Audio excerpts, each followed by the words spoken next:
திருகோணமலை மூதூர் பகுதியில் பெண்கள் இருவர் வெட்டு காயங்களுடன் சடலமாக மீட்கப்பட்டுள்ளதாக காவல்துறையினர் தெரிவித்துள்ளனர்.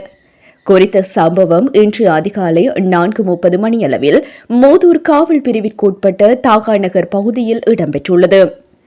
தாகாநகர் பகுதியில் ஸ்ரீதரன் தர்ஷினி என்பவருடைய வீட்டிலே இச்சம்பவம் இடம்பெற்றுள்ளது. சம்பவம் குறித்து தெரிய வருவதாவது, உயிரிழந்தவரின் கணவர் வெளிநாட்டில் வசித்து வருபவர் எனவும் ஸ்ரீதரன் ராஜேஸ்வரி மற்றும் அவரது பெரியம்மாவான சக்திவேல் ராஜகுமாரி ஆகிய இருவர் வெட்டு காயங்களுடன் சடலமாக மீட்கப்பட்டுள்ளதாகவும் காவல்துறையினர் குறிப்பிட்டுள்ளனர். அத்துடன் உயிரிழந்த ஸ்ரீதரன் ராஜேஸ்வரி என்பவரின் 15 வயது மகள் வெட்டுக்காயங்களுடன் மோதூர் தள வைத்தியசாலையில் அனுமதிக்கப்பட்டுள்ளதாகவும் தெரியவந்துள்ளது. குறித்த கொலை சம்பவத்தில் எவரும் இதுவரை கைது செய்யப்படவில்லை எனவும் தீவிர விசாரணைகளை மேற்கொண்டு வருவதாகவும் மோதூர் காவல்துறையினர் தெரிவித்துள்ளனர்.